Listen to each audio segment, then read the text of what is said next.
दोस्तों नमस्कार, मैं राजू वर्मा, आपका दोस्त। आज हम बात करेंगे इंश्योरेंस के फील्ड में हम सफलता कैसे प्राप्त करें। दोस्तों, आगे बढ़ने से पहले मेरा आप सभी से रिक्वेस्ट है कि मेरे इस यूट्यूब वीडियो को लाइक करें, शेयर करें और मेरे चैनल को सब्सक्राइब करें। दोस्तों, हम इंश्योरेंस के फील्ड में कैसे सफलता प्राप्त करें दोस्तों, इसके लिए जो भी लोग बीमा एजेंट, इंश्योरेंस एजेंट के रूप में काम करते हैं, उनको कुछ बातों पे ध्यान देना होगा कि आप जो काम कर रहे हैं वो काम कैसा है और वो किस तरह से किया जा सकता है। दोस्तों, सबसे पहले हम आप सभी से जो बीमा के क्षेत्र में ये बेहतर कार्य कर रहे हैं और करना चाहते हैं या अपने क्षेत्र में और अधिक उन्नति पाना चाहते हैं, उन लोगों से हम कहना चाहते हैं दोस्तों कि आपका जो काम है एक पवित्र काम है। आप एक होली वर्क कर रहे हैं, आपका काम बहुत ही नेक कार्य है। हम डॉक्टरों और वकीलों से, जो भी हमारे मित्रगण हैं या अन्य लोग हैं जो डॉक्टर और वकील के पेशा से हैं, हम उन सभी से क्षमा प्रार्थी हैं, क्योंकि हम उनके पेशे की तुलना हम एक बीमा एजेंट की पेशे से तुलना करने वाले हैं। दोस्तों, एक डॉक्टर का पेशा कब फलता फूलता है? जब लोग बीमार पड़ते हैं। जब बीमार पड़ के लोग जाते हैं तो डॉक्टर आपस में चर्चा करते हैं, दोस्त आज का मार्केट बहुत बढ़िया रहा। जब आप बीमार नहीं पड़ते हैं, हम बीमार नहीं पड़ते हैं, तो उनकी धंधा चौपट हो जाते हैं, उनका मार्केट खराब हो जाता है। दोस्तों, इसी प्रकार दोस्त, एक वकालत करने वाले एक वकील का पेशा तब चलता है जब हम और आप आपस में झगड़ा करते हैं और उनके पास जाते हैं। यदि हम आपस में झगड़ा न करें, हम सभी चीज़ आपस में सहमति से समझौता कर लें, तो उनका धंधा मारा पड़ जाता है दोस्तों, उनका व्यापार मारा पड़ जाता है दोस्तों। इसलिए एक डॉक्टर की भले दिल से नहीं चाहें, लेकिन ये दिमाग से जरूर कहता है कि लोग बीमार पड़ेंगे तभी हमारा व्यापार चलेगा। उस तरह से एक वकील जरूर चाहता है कि लोग झगड़ा करेंगे तभी उनका व्यापार आगे बढ़ेगा, उनकी आमदनी आगे बढ़ेगी। दोस्तों, इसी प्रकार एक बीमा एजेंट, एक इंश्योरेंस एजेंट चाहता है कि उसके क्लाइंट के घर में नई आर्थिक उन्नति हो, उनकी पारिवारिक उन्नति हो, उनकी परिवार की वृद्धि हो, उनके घर में नित नए शुभ कार्य हों, ताकि उनका व्यापार बढ़े। जैसे दोस्त, आपका क्लाइंट यदि एक नई गाड़ी लेगा तो आपके गाड़ी का इंश्योरेंस कराएगा। यदि उसकी शादी होगी तो अपनी बीवी का भी हेल्थ इंश्योरेंस लेगा। दोस्तों, यदि उसके बच्चे होंगे तो बच्चे के लिए एजुकेशन प्लान लेंगे। यदि उसकी बहुत अच्छी आमदनी रहेगी दोस्तों, तो वो कई तरह के जो उसकी नीड बन जाती है दोस्तों, वो इंश्योरेंस आपसे लेंगे। यदि उसकी आर्थिक उन्नति नहीं होगी या उनकी पारिवारिक वृद्धि नहीं होगी, तो एक बीमा अभिकर्ता, एक इंश्योरेंस एजेंट का व्यापार भी उसी इस तरह से नहीं बढ़ता है। उनकी व्यापार तभी बढ़ता है जब उनके क्लाइंट का आर्थिक और पारिवारिक उन्नति होती है। यानी आप का जो कार्य है, अगले के शुभ कार्य के घर में शुभ कार्य होने से आपका व्यापार बढ़ता है। इसलिए हम कह सकते हैं कि आप जो बीमा एजेंट के रूप में काम कर रहे हैं, आप इंश्योरेंस एजेंट के रूप में काम कर रहे हैं, आपका काम बहुत ही पवित्र है। आप इस पवित्र काम कर रहे हैं, अतः निसंकोच अपने क्लाइंट के पास जाएं और उनसे मिलें और अपने काम, जो आपका जो सुरक्षा देने का काम है, आर्थिक सुरक्षा देने का काम है, उस संबंध में चर्चा करें और नित नए व्यापार को बढ़ाएं। अब हम इसके आगे बढ़ते हैं अगला पॉइंट पे। तो हम कह सकते हैं कि आप जो है बीमा एजेंट के रूप में आर्थिक सुरक्षा देने का काम करते हैं।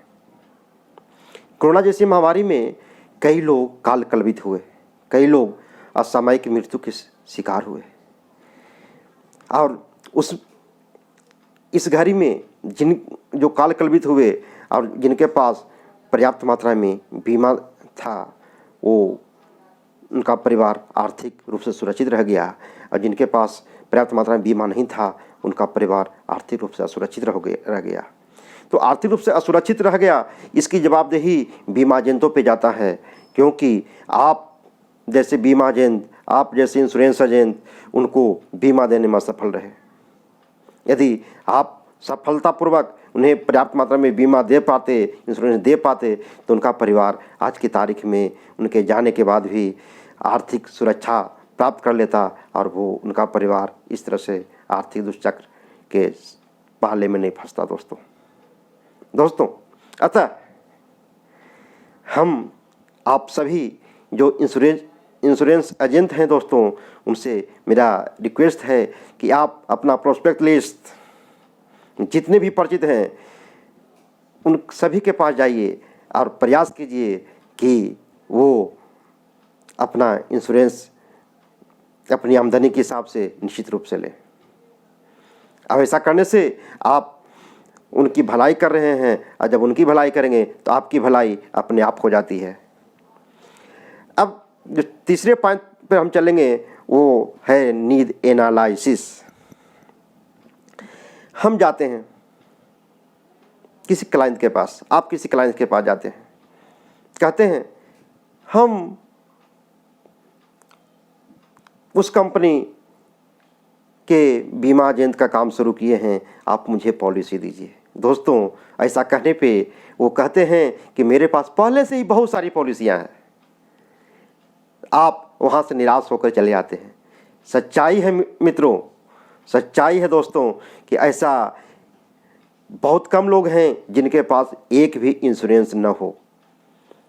तब तो आपकी बिजनेस लगातार असफल ही हो जाएगी, आप तो आगे बढ़ेंगे ही नहीं। लेकिन जब वो बोलेंगे कि हमारे पास बहुत सारा इंश्योरेंस है, तो हम कहेंगे बहुत अच्छी बात है, लेकिन हमें बताइए कि आपके पास कौन कौन सा इंश्योरेंस है, आप कितने साल के लिए है और कितने प्रीमियम देते हैं और उसका सम इंश्योर्ड कितना है। इसके लिए वो मना करेंगे दोस्तों, लेकिन आपको मानना नहीं है। आपको कहना है कि कोई बात नहीं सर, हम आपके इंश्योरेंस दे करके हम पता करेंगे कि आपको कौन सा इंश्योरेंस सही है और कौन सा इंश्योरेंस की आवश्यकता और है। उसके बावजूद भी आप नहीं लेंगे तो आपके पॉकेट से पैसा हम थोड़ी निकाल लेंगे। आपको इच्छा होगी तो लेंगे, नहीं होगी तो नहीं लेंगे। लेकिन एक बार बताने में या दिखाने में क्या दिक्कत है कि आपके पास कौन कौन सी पॉलिसी है। यदि ऐसा करेंगे और कर पाते हैं तो आपके पास एक भी क्लाइंट खाली नहीं जाएंगे। जिनके पास 5 पॉलिसी है उनको आप 6 पॉलिसी देकर चले आएंगे, जिनके पास 10 पॉलिसी है उनको आप 11वां पॉलिसी देकर चले आएंगे। क्योंकि ऐसा मार्केट में 99.99% ऐसे लोग हैं जिनके पास पर्याप्त मात्रा में इंश्योरेंस नहीं है। क्यों? हो सकता है कि उनके पास टर्म प्लान भी हो सकता है उनके बच्चों के लिए एजुकेशन प्लान भी हो, लेकिन वो जिस समय वो प्लान लिए हैं, जिस समय वो टर्म प्लान लिए थे, वो आज से 5 साल पहले लिए हैं। उस समय उनकी वार्षिक आमदनी दोस्तों हो सकती है कि 10 लाख हो, आज की तारीख में 15 लाख उनकी वार्षिक आमदनी हो। तो यदि नीड एनालिसिस करेंगे, उनकी नीड की जानकारी प्राप्त करेंगे, तो 5 लाख वार्षिक इनकम के हिसाब से उनको 1 करोड़ की नया टर्म प्लान तो हम दे ही सकते हैं दोस्तों। हो सकता है कि उनके पास स्वास्थ्य के क्षेत्र के में हेल्थ इंश्योरेंस भी हो, लेकिन हो सकता है वो 5 लाख का हो। तब उनको हम समझा सकते हैं कि क्या 5 लाख के इंश्योरेंस से, हेल्थ इंश्योरेंस से क्या आपका काम चलेगा? ये महंगाई जिसमें कि एक पेशेंट को जब भर्ती होकर सही होकर के निकलते हैं हॉस्पिटल से तो 10 लाख 20 लाख का बिल आता है, तो 5 लाख से काम नहीं चलेगा दोस्तों। तब ऐसा कहेंगे, ऐसा आप करेंगे तो वो 10 लाख अलग से टॉप अप भी ले सकते हैं दोस्तों।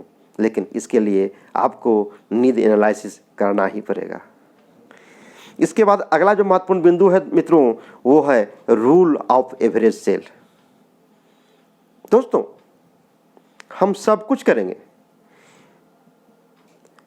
सब कुछ करने के बावजूद भी यदि कुछ लोग नहीं समझ पाते हैं तो कोई बात नहीं, आए तो बेस्ट नहीं तो नेक्स्ट। ऐसे भी मित्रों रूल जो एवरेज जो सेल है दोस्तों, रूल ऑफ एवरेज सेल है, वो कहता है कि 10 क्लाइंट के पास जाते हैं तो आप को यदि एक क्लाइंट भी बिजनेस दे देता है, आपको सेल हो ले लेता है, आपसे सेल हो जाता है, तो आप सफल हैं दोस्तों। लेकिन मेरा अपना अनुभव है दोस्तों, जब हमारे जैसे लोग पूरे नियमबद्ध तरीके से अपने काम को पवित्र काम मानते हुए, आर्थिक सुरक्षा देने का काम मानते हुए, नीड एनालिसिस का काम पूरी तरह करते हुए जब हम काम करते हैं मित्रों दोस्तों, तो हमें 10 में से 4 से 5 कस्टमर तो इंश्योरेंस दे ही लेते हैं दोस्तों, इंश्योरेंस ले ही लेते हैं दोस्तों। धन्यवाद।